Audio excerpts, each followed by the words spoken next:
My name is Madhav Bessa, and I'm your host for today's session. I hope everyone is staying safe and keeping their spirits high. So, before we start the session, I request all the participants to keep their microphones on mute and switch off their videos. Also, please type your questions in the chat box and we will respond to those during the Q&A session. Thank you. So now on to the topic. So as we all are aware that AI today is transforming the way the business are conducted globally. More and more organizations, including governments, are adopting AI to increase efficiency and output. However, AI has far more applications than operational ones. It has emerged as a strategic imperative. Hence today's topic, AI for competitive advantage and strategic differentiation. And who better to discuss about this than Mr. Sameer Dhanrajani, the Chief Executive Officer of AIQRATE, a bespoke global AI advisory and consulting firm. Now in this session, Sameer will provide meaningful insights on making your organization AI enabled for gaining competitive advantage and strategic differentiation. This bespoke and experiential masterclass session will compel you to cogitate towards developing AI strategies and action plans for leveraging AI capabilities within your organizations and business functions. And it will help you to inculcate transformation, innovation, and disruption dynamics within your organizations. Sameer will also showcase topical scenarios, best practices, and global trends in AI arena. So now, Sameer is a fast tracker professional with 20 plus years of different genres of industry experience.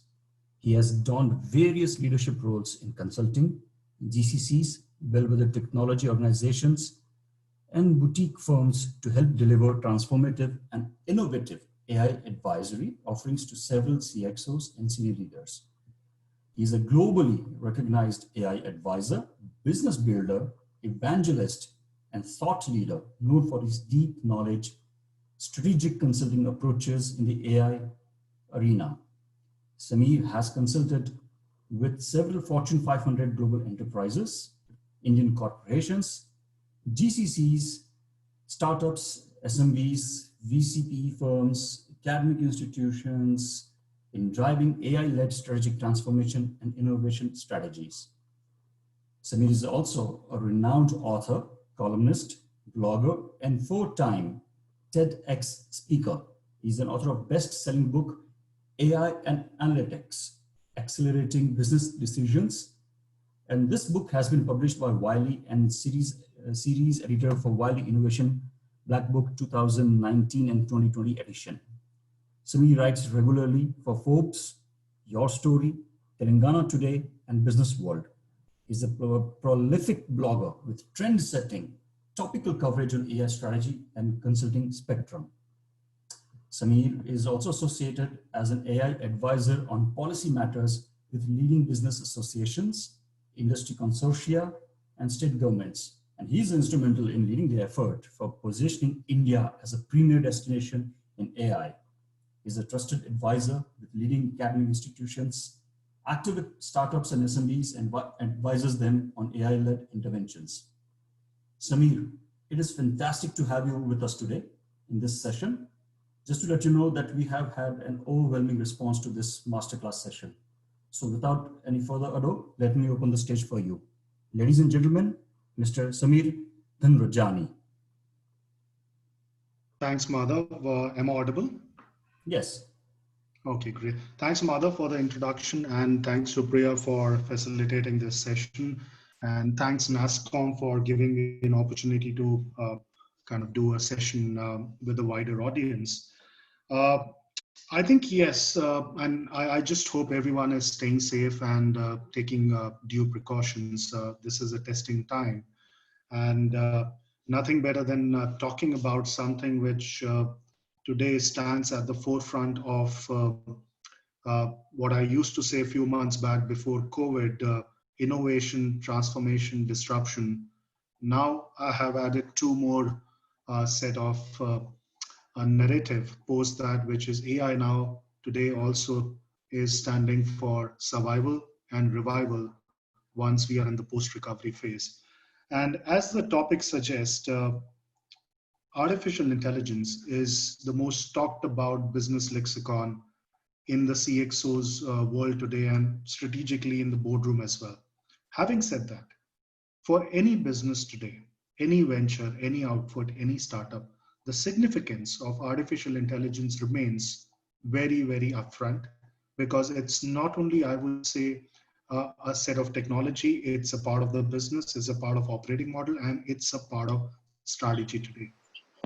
Any organization, any enterprise which is trying to leverage artificial intelligence today, they are not only trying to do that for adoption, they're also trying to leverage AI for competitive advantage and strategic differentiation. And that's the talk I will have. So we'll spend close to about 45 minutes in terms of a presentation, and please stay put, because the presentation has a lot of examples, a lot of case studies, a lot of, I would say, industry use cases. Many of them I have personally dealt with in the previous set of organizations I've worked and interacted with the client on that scenario. Without naming the client, I will share in terms of the scenarios, the problems, and also kind of give a view in terms of the end impact to the organization. I want to start with a narrative. Now, this is a real story, and a story which is in the public domain, and a story which is often true. I've often heard questions around that AI is for the classes, it's not for the masses, it's expensive, it's too complex, and people don't figure out what is this entire set of tool, technology, practice, or business. This is a story about a gentleman called Makoto Koyake. Makoto is the gentleman, the boy who's standing at the back in the picture with his parents. Makoto finished his engineering, and Makoto is based out of Japan. He finished his engineering in Japan. This is a picture when it was shot. It's a picture when he came back after finishing his engineering. He met his parents. His parents are farmers. Farmers in Japan are still considered to be a very revered kind of, let's say, an occupation. It's a very extreme, rather, it's a very kind of a sought after occupation till today. And Makoto parents were very happy to meet, Makoto. So during the conversation, Makato's mother told him that, look, they've been growing cucumbers for last almost 10, 12 years. And over the last couple of years, their income from cucumbers is going down. Now, just to give a kind of, let's say, more narrative, cucumber farming in Japan is a very kind of a sought after variety.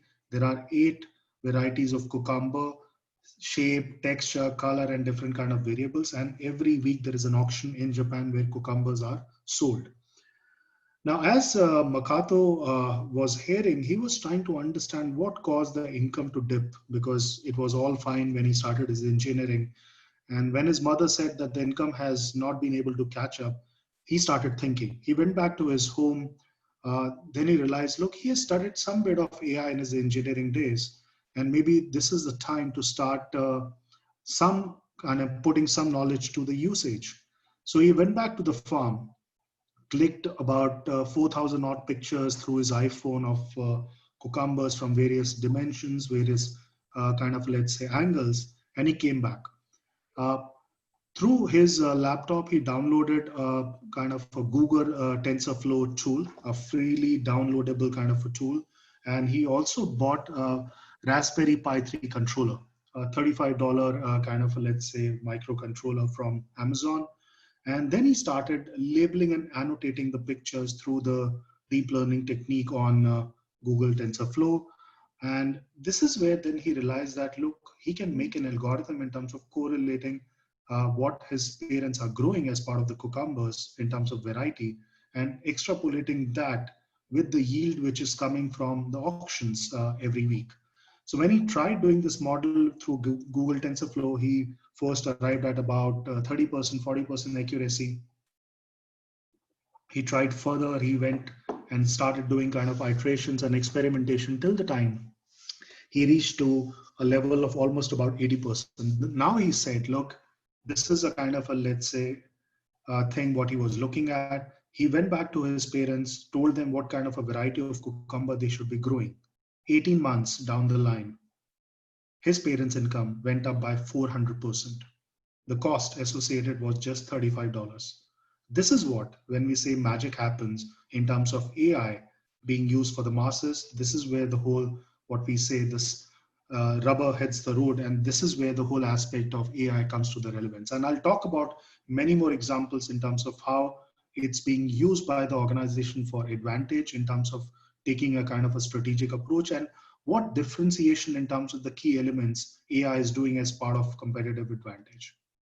Now, the fact over there, as we all know today, data is inherently dumb. I mean, we can capture, we can kind of aggregate any source, any kind of a quantum of data, unless it's harnessed, unless it's massaged, unless the algorithms are being put in place and deployed and implemented, it will carry no usage. And algorithms usually have no value unless they are kind of defining intelligence, insights, and recommendations. And that's exactly what companies today, executives are looking in terms of taking decisions basis the algorithms. Now, the set of companies what you see today are no-brainers.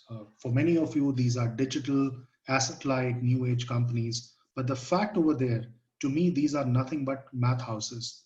Netflix, Uber, Google, Facebook. There are IP-able, patented algorithms which are running under the hood and doing the magic for these companies. And that has become a secret sauce for these organizations and many more. But as we say, it's not only restricted to new age companies or what we call digitally advanced companies. I mean, if you look at this particular slide, it's just a representation. The extension of artificial intelligence across industry is pervasive. It's everywhere. Every aspect of, I would say, a value chain is getting disrupted through artificial intelligence. And what we are also saying today that large, complex, unresolved business challenges are being solved with artificial intelligence today. And this is my own, I would say, assumption as I see how the evolution of artificial intelligence will happen. Eventually, there'll be an emergence of algorithm economy. Now, look, in our usual corporate aspect, we are kind of getting a lot of business challenges today. Growth, top line, bottom line, cost, supply chain problem, marketing, sales. Now think of this. You're besieged with these problems every day and you don't know what needs to be done because the decision making is all something by basis of the past actions what we've taken. There is a virtual exchange, a marketplace where you kind of log in. I mean, you go to this marketplace, which is virtual, and you see millions of algorithms by category: marketing, finance, HR, supply chain, R&D, quality, different set of algorithm solving different set of problems of the corporates. If you have a particular problem, you go and pick up that particular category, you look at that algorithm, do a POC, do a quick check, do a kind of an experimentation. If you like it, you buy it and implement in your organization. That is the level of sophistication we are talking about in the time to come, where algorithms will become the mainstay for the organization to remain relevant and to become more, I would say, competitive in the time to come. And that's where, I mean, if it's often said today, and it's true today, that we are talking about algorithms sitting in the boardrooms along with the board members, taking decisions on behalf of the board or along with the board for the betterment of the corporate or that particular enterprise. And it's happening. A couple of organizations in Hong Kong and US have actually made algorithms the board members as part of taking decisions. So that's the extent of what we say sophistication, which is happening through algorithms occupying that vantage position. Now, outside of this whole aspect of being positive with AI, there is always a flip side, we say, and a lot of that discussions have happened over the years in terms of algorithms becoming rogue, biasness. I mean, these malpractices because of algorithm. yes, there are those instances which has caused tremendous challenges or problems for the corporates.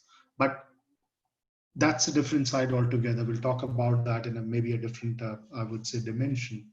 But yes, if algorithms go wrong, as you can see as part of this particular example, I mean, the price of the book because of the algorithm going wrong has shot up to almost $18 million. And everyone is aware today how fake news is being generated by multiple AI interventions to create panic. Now, beyond all these, I would say, set of issues and challenges, which to me are more of manual interventions led challenges, I think there are humongous areas where AI is proving out to be what I say a secret sauce for the organizations. And let me explain why it's happening. And I'll give some facts and figures in terms of one, the relevance of AI. As we speak, last year alone, 45 to almost $58 billion of money has been spent in AI alone in terms of M&A, research, investments, and all. What we are talking about is a new creation of a market altogether. Analytics, data science is altogether a different market. And now today, with the sophistication of image, voice, text, and video analytics, which is AI, we're talking about a very new market altogether, which at a minimum will be $100 billion by 2025. And if we put the RPA segment put together, we're talking about a new segment of $150 billion getting created in the next few years. So that's something which is, humongous when we talk about in terms of the scale and the revenues. Now, if you look at different studies, analyst reports, one fact over there is that if you look on the right-hand side of this slide, the adoption of AI amongst the top Fortune 1000 companies is huge. We are talking about 75% of top 200 plus C-suite executives saying AI will be implemented. Now there could be some delays, there could be some latency because of the COVID situation, but the fact over there is when recovery happens, everything comes back to normal in terms of what initially the investments have been done will start kind of proving out to be more incremental in the time to come.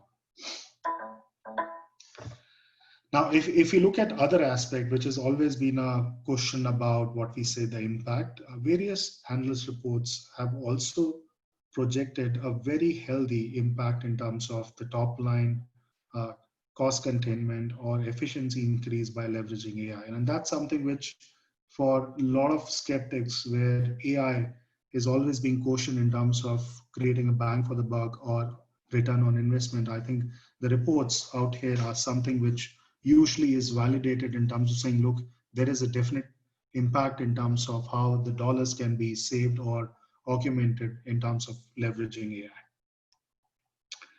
And one aspect which has been collated from multiple reports, which is revealing, if you again look at the right side of this slide, for the laggards, for the organizations which are not able to push the agenda of AI on a proactive basis, $1.2 trillion worth of business will be stolen from competitors by companies using AI next year.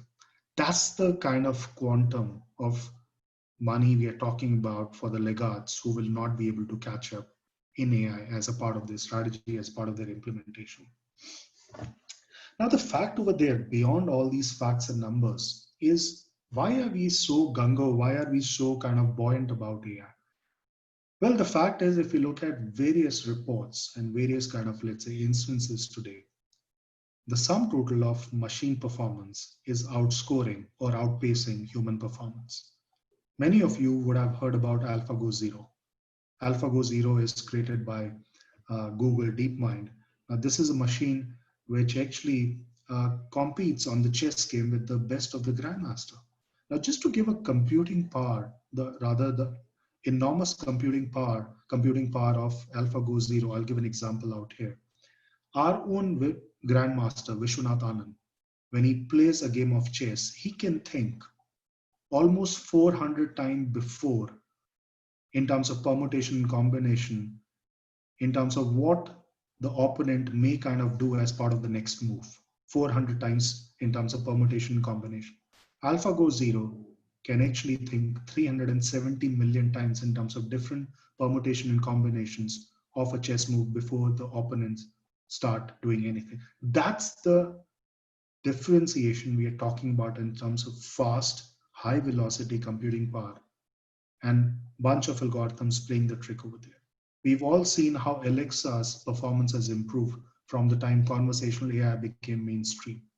And there are numerous examples in terms of healthcare, in terms of image, and the video examples in terms of how those techniques are giving now much more better accuracy because of advancements of what is happening in the AI world. And I'll talk about that in much more details with relevant examples. Now, think of this in the eventual aspect. While we're talking about AI will trigger competitive advantage and become differentiation in terms of influencing decision making, there is a theory and a kind of analysis behind that. As human beings, let me take a very provocative statement. We are predictably irrational. There is a book by Dan Ariely, Predictably Irrational, if you've read. Now, per the book and per the studies by various neuroscientists, it's been often said an average human being takes about 60 odd decisions on a given day. What is that I have to do today evening? What's my plan after the lockdown is over? What's my plan in 2021? These are some of the strategic, operational, tactical decisions we are taking on a daily basis, right? Now think of this. Majority of these decisions, majority of them are being taken by our gut, intuition, as it has happened in the past, it will be happening like this, or influenced by our friends, colleagues, and spouses. Now think of this with algorithms coming in, the decision making is getting challenged.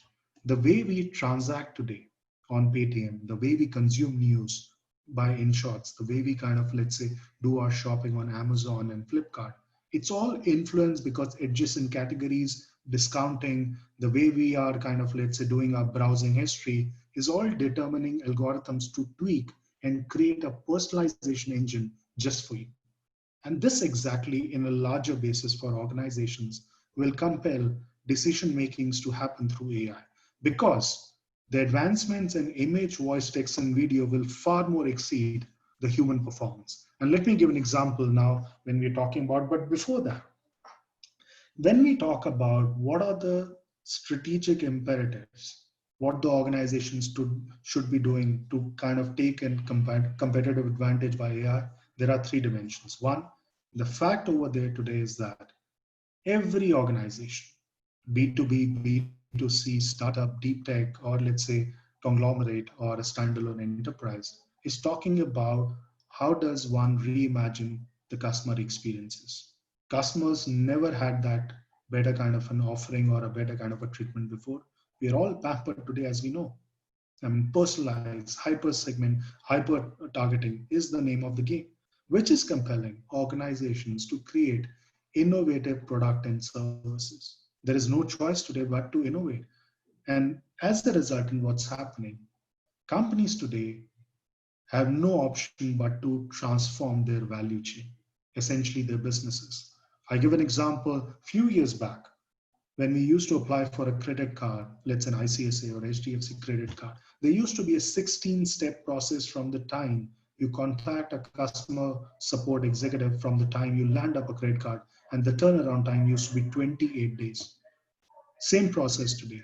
Because of the advent of chatbots, AI, same process is being done in just 3 steps with a turnaround time of 5 days. So the efficiency, the whole accuracy, the whole speed of the business has really improved. And that's what the transformation, innovation, and disruption in the business is all about. Now, let me give an example why we are talking about this whole differentiation through AI or creating a competitive advantage. I'll give you some example in terms of what companies are doing. So the gentleman on the left side, everyone know Mark Zuckerberg, Facebook, but the story is not about that. Today, every listed company have an earnings call every quarter. A CEO has to stand up, deliver the earnings potential, the potential of the company, the earning details, the financials. And I'm sure you haven't witnessed a CEO who's been kind of a negative or pessimist or kind of not bullish about the company. At least I've not seen that. But the fact is, behind every organization, there is a tremendous set of money at stake. PE, hedge funds, VC firms, kind of analysts, shareholders, they've all plonked their money into that organization. So they cannot just go by the narrative or the commentary of the CEO, because that would be just one instance of he or she saying things are fine and tomorrow the stock price may crash because the projections or the earnings may not match. So what AI professionals are trying to do it as part of any analyst call, or let's say uh, uh, kind of earning calls, when the CEO stands, her entire voice and facial expressions are being analyzed. Any kind of a voice modulation, lump in the throat, could be considered a sign of the weakness. Any facial expression which is not in sync with the narrative could be a sign of the weakness. But the fact over there is that, look, the CEOs are smart. They're well tutored and rehearsed for the earnings call. Now, they may fake in terms of their emotions. And AI professionals are a much more smarter bunch. So what they're trying to do is, in any earnings call, if you have noticed any videos or any kind of, let's say, live coverage, there are a bunch of CXOs sitting behind the CEO, a chief compliance officer, a chief legal officer, a marketing head, or a kind of, let's say, finance head for sure. Now, the CEO, think of this, is very bullish, talking about the numbers, and she's talking about the company doing fantastic growth in the year. But the CFO at the back at the same time is maintaining a straight poker-faced expression. You do that correlation with image, video kind of going live on a real-time basis, you could see that a sign of a weakness. So that's one data point where we say how data from the non-obvious sources is now getting aggregated at a high velocity to make decisions. The right-hand examples quickly is about satellite imagery of retail mall in US. Not a big deal kind of a thing. This is something which everyone does that to measure the footfalls, right? No, this satellite imagery data on a real-time basis for this retail store is not trying to gauge the footfall. This data is trying to kind of ascertain the number of cars parked in the parking lot, the make of the cars, the model of the cars, the time the car is parked in the parking lot, and trying to extrapolate these data points with the projected financial projection of that particular company for the next 3 to 6 months. That's the kind of, let's say, non-obvious data sources they're collecting to ensure that decision making is much more robust. Let's hear this video clip. Basement!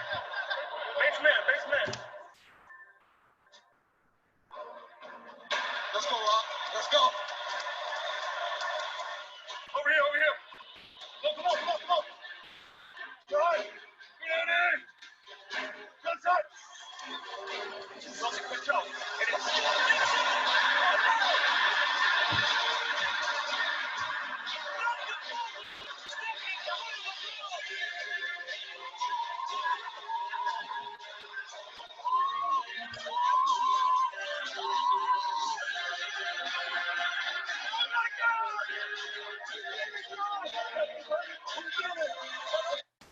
So this is almost like a 10-15 second video feed of a Super Bowl match in US for the connoisseurs of Super Bowl or US soccer. You've seen that it's a very high stake game. Close to about $160 billion of ad spend happens in one single match.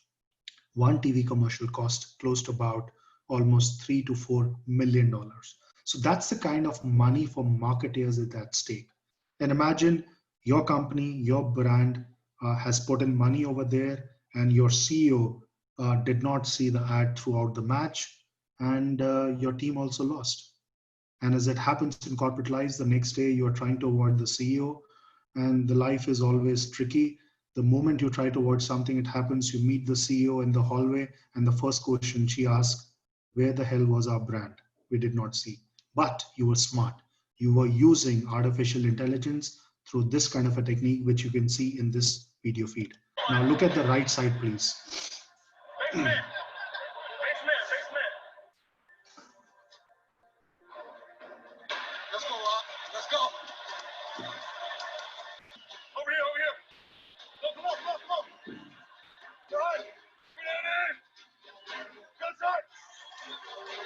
Something control.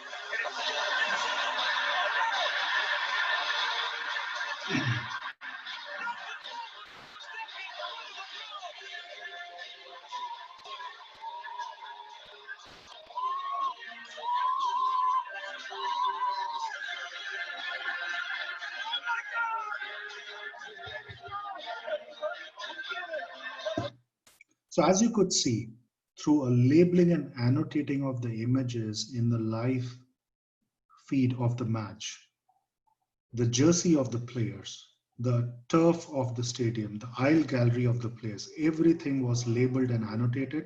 So the brands, as and when they were flashing in the video feed, were actually getting displayed by a simple marketing mix attribution on the right hand side. And this is where the power of AI comes into the picture in terms of giving that competitive advantage, differentiation, and more importantly, the ROI and the bang for the buck. So this is where things starts happening in terms of how AI is proving out to be a secret sauce. Let me give you more aspects about transforming the business through AI, more about how innovative product and services, but more importantly, I mean, as I move on to this example, while taking very different aspects of examples, marketing, this is an example about HR.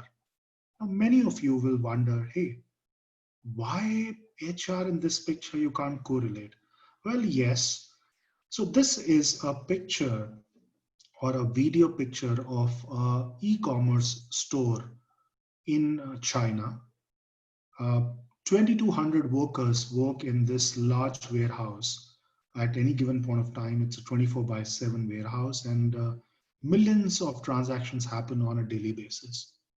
Now you will say, yeah, it's a picture of a CCTV image of looking at if there are any trespassing, security mugging, or any kind of security issues. Well, yes, but what's happening? HR managers are looking at this video feed on a real-time basis. So as it happens in a warehouse where millions of transactions happen daily, the fatigue is very high. Workers sometimes lose interest because it's a very trivial job and there is a lot of stress and anxiety. So looking at the pictures of the employees, looking at the data and the labeling and annotating, they're able to kind of analyze at what point of time the fatigues on the faces of the employees goes up. When it's optimal, they just pause the production, go on the floor, give a pat on the back, spot awards, and come back. Now think of us, many of us have been accustomed to having pat on the back or spot awards when the CEO is in town or there is a town hall. So it's ad hocish. Now, this is a live example where HR managers are making decisions just to ensure that the productivity is enhanced by capturing real-time kind of a data. Now, one sector I'm very bullish about, which will change dramatically, is healthcare. As we have seen an example how today a lot of tools, applications through AI are being projected to help tackle the COVID problem. And NASSCOM per se is also have initiated a lot of, I would say, interventions around that. But if you look at today, I mean, things around chest, when we talk about this COVID, the whole virus enters through the chest. Now, the thing over chest is that there are 15 symptoms in the chest which can make you go wrong. MRI, CT scan, X-ray, radiologist takes about 15 to 20 minutes just to analyze what's wrong in your chest. Deep learning algorithm, millions of X-rays, CT scans, images, previously kind of, let's say, linked, can give that same result, much more better accuracy, much faster in few milliseconds. Now that's the level of sophistication we're talking about, but at the same time, you will have a thought that, look, radiologist, which is considered to be a very sought after profession in India or even across the world, what will happen to that? Just hold your thoughts. I'll come to that. Now, this is again an example just like Makato, which is what I say, when AI works for humanity, the magic happens. This is again a real-time example, or rather real life example in the public domain. The story is about a gentleman who's not in the center of the picture, but who's actually on the right side of the picture. The guy who's wearing glasses. Now, the story is about Saqib Sheikh. Saqib Sheikh is born and bred up in Pakistan. He moved to US about 14, 15 years back. And Saqib is visually impaired. He cannot see from his birth. Saqib moved to US, got a job with Microsoft, and in the first few months of Microsoft, he made friends. And in one of his usual lunch discussion, his friend said, Saqib, let's make your life magical. And Saqib said, look, guys, stop joking. I can't see, there's nothing magical for me. They said, okay, Just wait for some time. After a few months, they gave Saqib a pair of glasses. Now, these are not ordinary pair of glasses. The glasses have innate ability to click pictures. Now, you will say pictures and Saqib. What is the correlation? Because Saqib cannot see. Now, as Saqib steps out to meet his friends, go to the office, or go to the neighborhood to buy the grocery, he wears these glasses. So the glasses have innate ability, as I said, to click pictures. He can press the stem of the glasses multiple times and the picture will start kind of, let's say, getting clicked. Now the pictures on a real-time basis are actually getting translated into voice, and he can hear through the hearing aids what he usually listens with. That Saqib, 10 meters ahead of you, there is probably a 15-year-old kid wearing a beige trousers, blue jersey, and white shoes, or rather black shoes, and on a skateboard. Would you like to meet him? Imagine image, voice, text, and video coming together for Saqib to make his life magical. This is what we're talking about, how AI can actually work in a much more larger and significant proportion for humanity. Now, as I say that while you were holding your thoughts for radiologists in terms of what will happen to the profession, I have another example. 7,000 deaths happen in US every year because of wrong prescription of drugs. With all due regards, doctor's writing is very illegible. I can't make what usually doctors write. That's the same scenario across the globe. Wrong prescription of drugs and medicine, 7,000 deaths in US, $14 billion of lawsuits get filed. One of the pharmacy company, chemist, as we call it, said enough is enough. So this pharmacy company, a large company in US, they devised a robotic arm, which they deployed in the California Union Square store. So this robotic arm greets you at the front end of the store as you walk in. You give the prescription to her.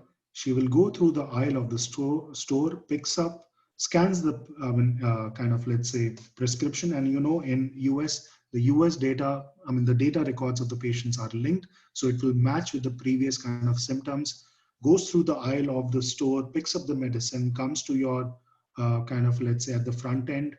In 45 seconds, you can walk out after paying through a contactless credit card in almost like 75 to 1.5 minutes. Accuracy rate 99.9%. In this case, you will question again, what is the job of a pharmacist? Well, the fact is, a radiologist and pharmacist are not meant to just prescribe medicines or just to analyze the X-ray. The core job for radiologists is to counsel the well-being of the patient, and so is the job of a pharmacist. Somewhere in the trivial aspects, all the kind of, let's say, main core jobs are getting lost, and that will get more enhanced and amplified through artificial intelligence, where the trivial jobs will be taken over by the machines. Now, this is again, I'll flip through the slide. Large fatalities can happen if the train usually high-speed train, the doors don't shut or doesn't open kind of a thing. And a few months back, I'm sure you would have read a news in Japan, a bullets train at 250 kilometers per hour speed, doors were left open for 4 minutes because they malfunctioned. Imagine, God forbid, nothing happened over there, but fatalities could have been high. Sensors across the train, different devices, different instruments, different machines. The data is being fed live to the OEMs, manufacturers, and the suppliers to kind of give them a preemptive notice what can go wrong so that they can service and do a kind of a maintenance much before the time. Now, as we say, automation 100% or full is bad. Well, you may say, yeah, no, it's not bad. Even Elon Musk, who's been a proponent of automation, has been saying, oh, I'm fine with doing automation until he tweeted this thing. And we know that he runs his organization through tweets. This is what he said: excessive automation at Tesla was a mistake. To be precise, my mistake. Humans are underrated. And this is where it's happened, where automation is leading nothing but rebalancing of human and machine equations. The jobs will be getting realigned, reskilled, upskilled kind of a thing, and machines will work in tandem with the humans as part of artificial intelligence revolution. But the fact over there is that while we can have competitive advantage or differentiation through AI, How do you ensure that you can make the best of the algorithms, you can make the best of, I would say, models, but how do you ensure there is a mass adoption, because algorithms cannot drive the market behavior. So there is a theory over there that for that today, AI is not alone. And I'm making a statement a bit more provocative. Artificial intelligence is not alone. It's a summation of data engineering, AI, and behavioral science. And behavioral science theory, I mean, kind of, let's say, aspect has gained much more significance in today's time by this example and some of the examples I'll give, that why we are talking about significance of understanding the human behavior, which is how do you design for the subconscious mind. Now, this is an example of a visual dashboard of Oral-B, which has a IoT or a sensor. Not a big deal. Many of the devices have a sensor. An idle brushing time is 2 minutes today. For many of us who have kids, we realize today when they have to go to the school, and today, yeah, now the last 1 month or next few months they won't be going, but whenever they have to get up and go to the school, it's a very arduous task to get them do brushing. For 2 minutes, it's a hell lot of a time. And imagine you show this app, which is downloadable on the mobile, when the kid brushes.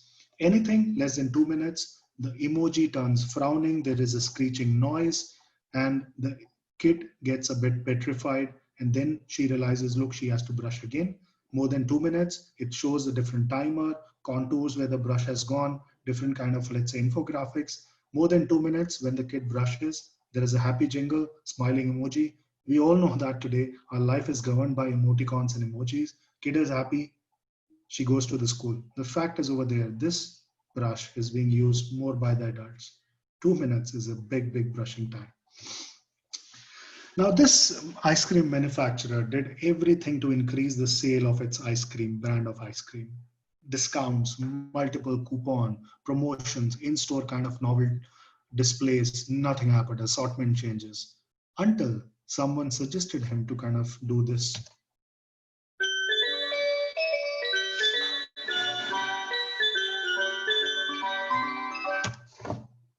I'm sure you can relate. This kind of a jingle, I mean, and this jingle is more tuned to the US kind of a thing, but in our own uh, school days, we've heard this jingle when an ice cream wala used to come and play this kind of a jingle. We used to be drawn towards that.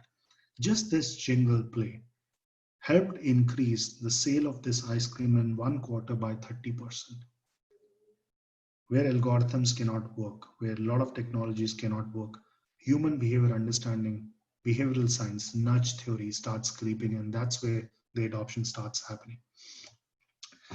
Now, the fact over there, this example is something I usually dread to give, because God forbid if someone who's already been into this kind of an experience, or who some point of time may be into this experience, and God forbid if it happens, it's a very, very agonizing experience, claustrophobic. Kids fear this entire thing. The whole setup, the whole machine is dreadful. 80% is the sedation rate amongst the kids, until someone really thought smart and did this particular thing. Just a sheer change of the design, the front facade of the machine. And now kids were happy, and I'm sure even some of us would like to try this machine actually. 10% is the sedation rate among kids now. Just a pure kind of a change of design. So somewhere there is a relevance about creating a differentiation and strategic advantage of AI, but there is also a relevance of blending AI with AI, data engineering, and kind of artificial, what I say, design or other behavioral science. Let's see the next example.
Sorry, it's playing again.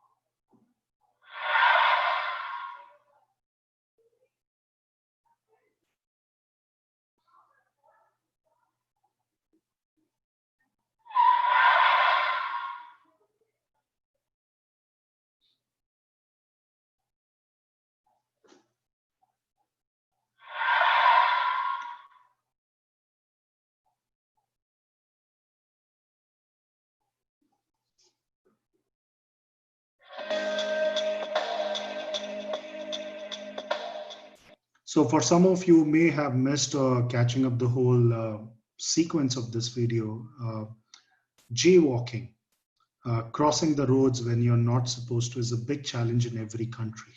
This video feed was from Paris, and jaywalking results into fatality. We know that in India, everyone wants to cross the road when they're not supposed to. So the government did a smart thing in Paris. What they did was to deploy these cameras, which everyone has that today, but the cameras are today kind of placed at a point where if someone is jaywalking, they click the pictures, but at the same time, there is a screeching noise of a vehicle hitting you. And that moment of picture where it's like a kind of a, let's say, thing of how do you experience death comes live in terms of expression. It's get displayed on the next billboard. You see that picture, I'm sure you will not do jaywalking next time. So this is where the power of AI and behavioral science is coming together to really create what I say good vantage positions for the humanity.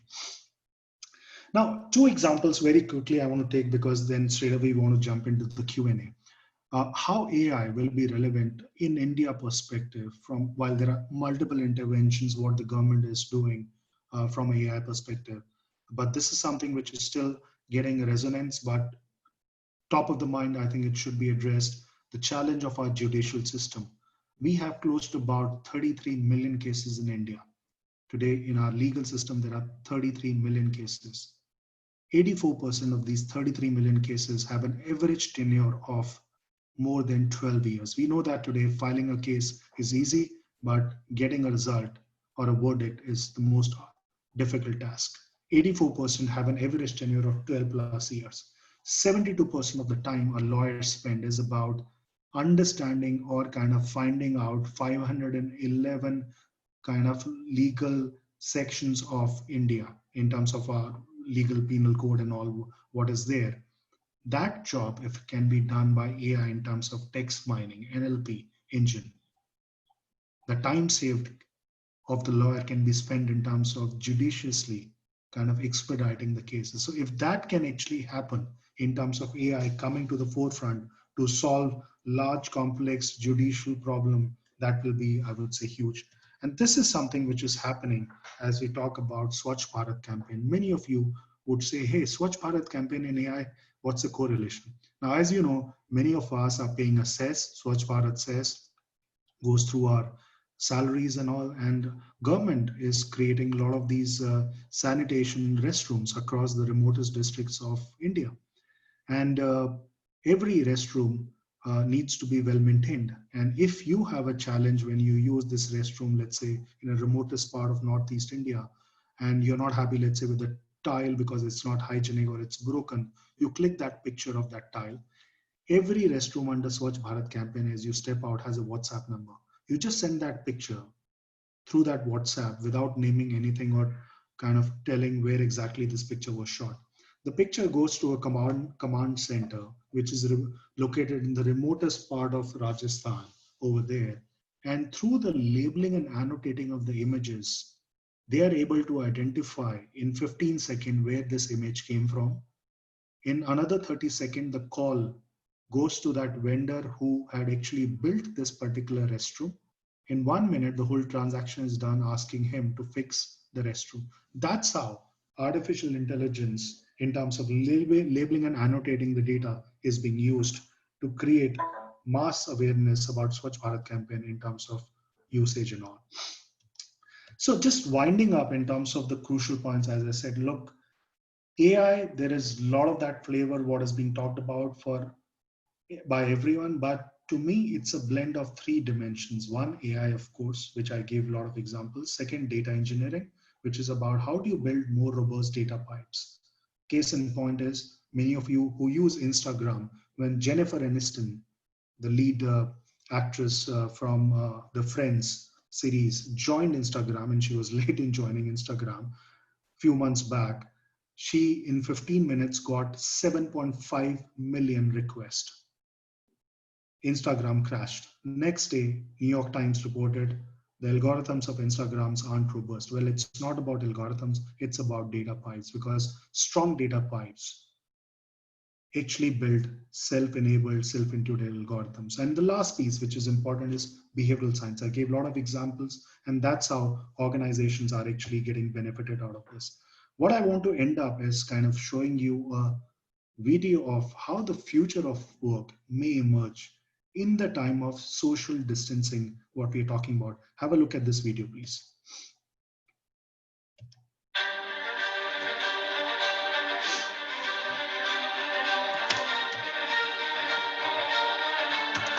The Brussels Motor Show, the biggest car event in Belgium, where all car brands show off their newest technologies. But it was Volvo who hijacked all the attention with the first car that could recruit its own technicians. Volvo presents the recruiting car. In februari 1999 ik op zoek naar onderhoudsstechnici voor de Volvo fabriek in Gent. 200 job openings were announced on social media, inviting everyone to come and check out the first car that recruits its own engineers. To conduct the interviews, we tapped into the car's technology. Welcome, Oliver. Glad to see you put on your blue shirt for the interview. Can you show me where my electric compressor is? Sure. Please allow me to play some piano music to make you feel more comfortable.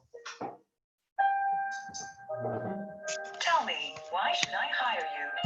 I've been passionate about coding. By applying AI, we could actually test social and technical skills and make unbiased evaluations of all applicants. These were sent to Volvo's HR managers for further interviews. Changing the conversation from cars to jobs got us national media attention. L'entretien d'embauche sera d'abord mené par un véhicule et par son intelligence artificielle. 70% of all news coverage about the Brussels Motor Show was dedicated to Volvo.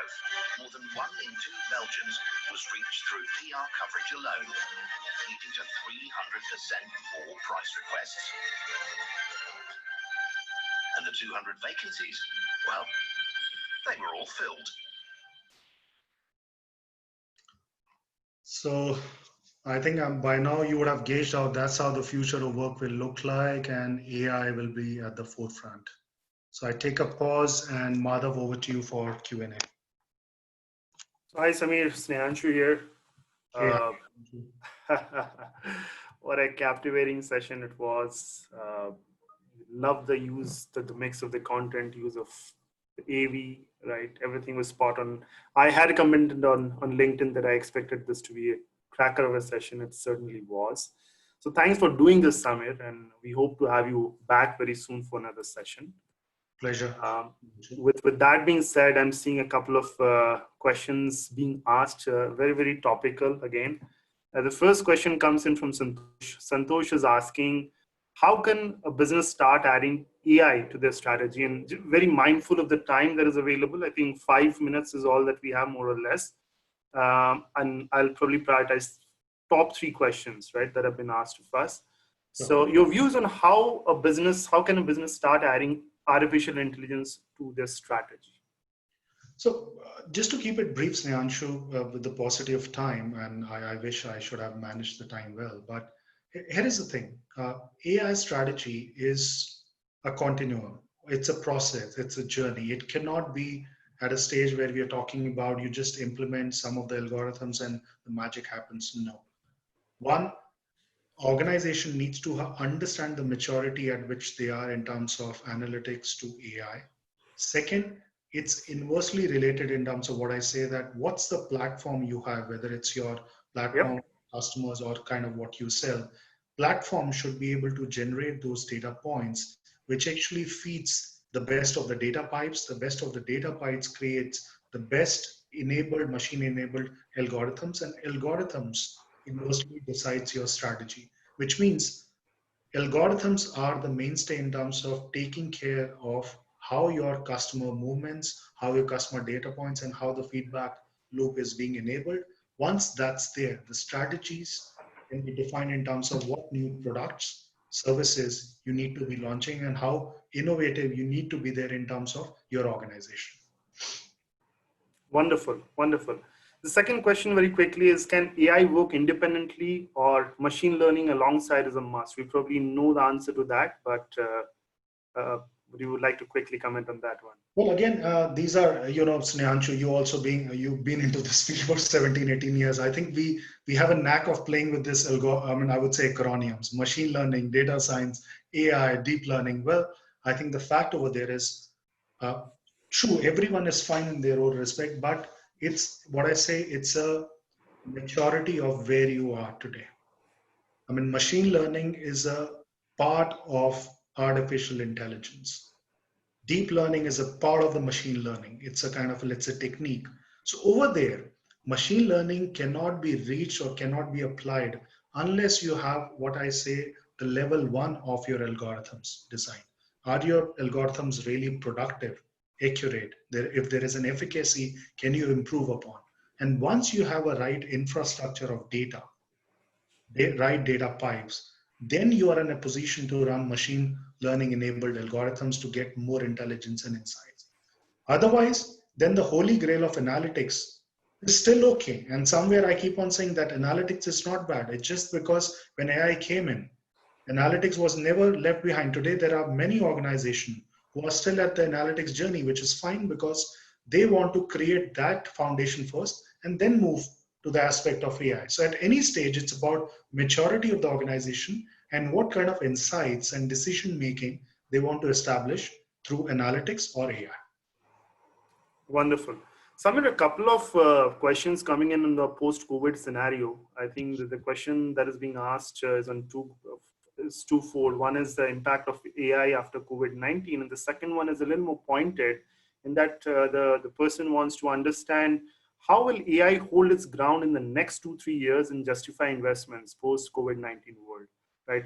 I believe very, very, contextual again, given what we are seeing right now. AI is touted to be investment heavy.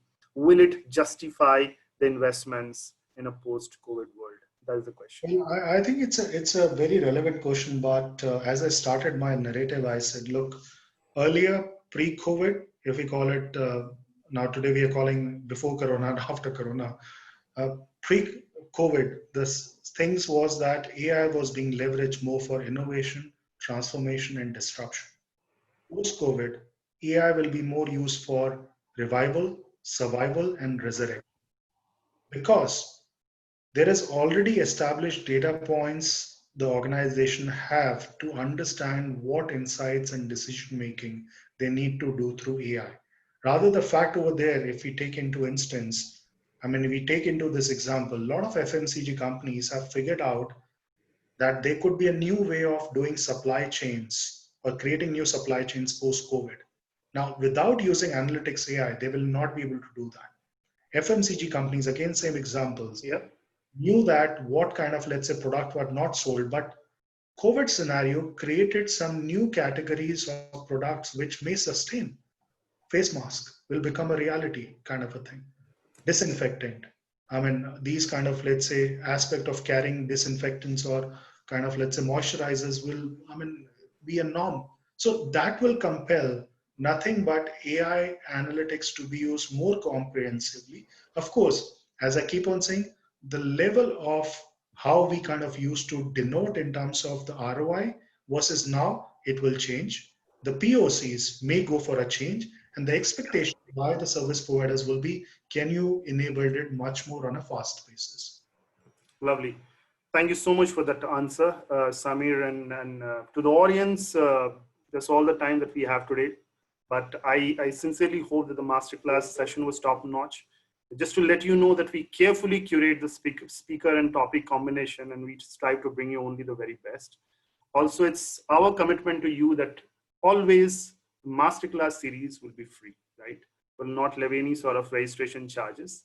We also have the next couple of sessions lined up, and we expect to put them out on social media. So do follow us.